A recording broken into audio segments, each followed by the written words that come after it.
what role can the actual solution providers and maybe some other outside help play in helping you make the case for change? So maybe how can a Flextrack help a customer make the case for change as they go through all of these challenges and gates that you've been talking about? Will, maybe you could start with this one. Yeah.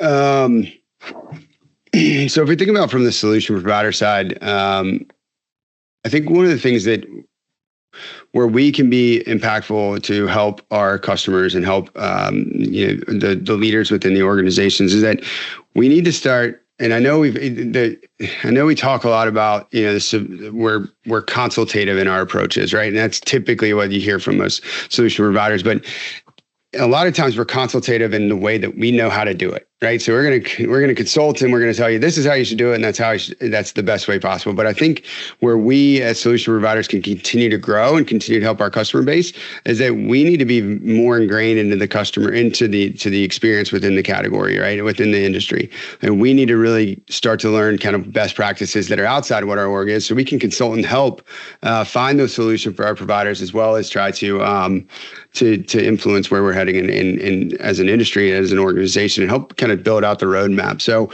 I think that's one thing that I think that, as solution providers, we really need to think about is that, are we truly ingrained in the industry enough to really understand that, how do we articulate the best, solution for an organization, and how do we push them, or not necessarily push them, but how do we help guide them to the next level as either program owners or as customers? All right. Thank you. Jake, I imagine you have some experience here. Could you share your thoughts? I've got a lot of thoughts, but it's a really interesting question. I mean, especially from the buyer side,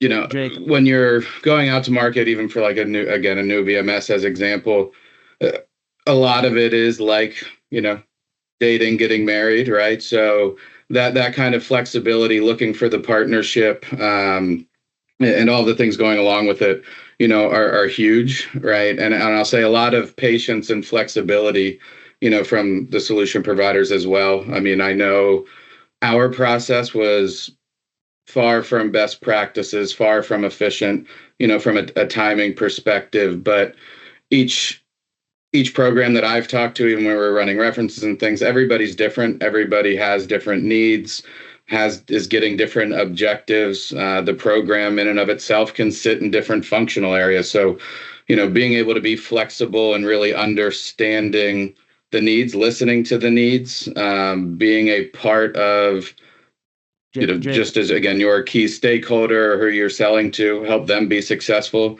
internally with the narrative, right? And, but again, patience and flexibility probably is the one that I've seen from all along, and just saying no, which might sound extremely odd, from this perspective, but it was always refreshing for me to hear from solution providers that we can't do this, or you shouldn't do this, but here's an alternative that we could do. One, showing that it's listening, and two, gave me a lot more confidence that everything I had seen to that point would be actually what we were getting, or what the service would be like. And again, can't stress it enough. I know I said a lot from the partnership perspective, because we hopefully will have a very long relationship together.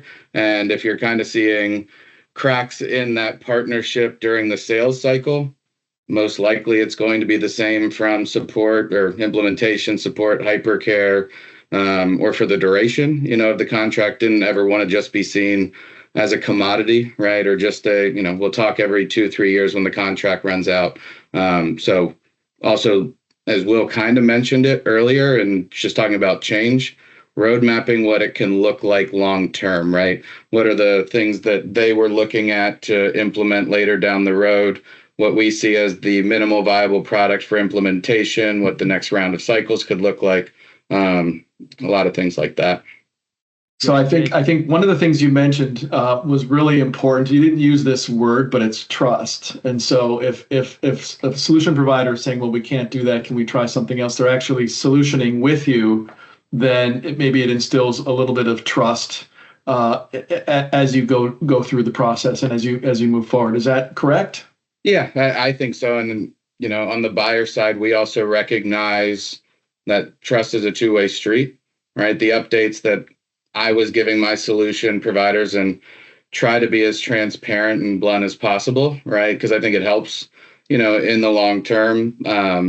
But if you don't have trust, you didn't know, right? I mean, in sales cycles, it's our program's this big with this many suppliers and it runs smooth from all of these things. And then we get into implementation, and it's good to see what you all promised, that we would be getting, what we'd be seeing, was there, and that we had enough, of the data, of the process flows, of the requirements documented to make, those things go smoothly on our side.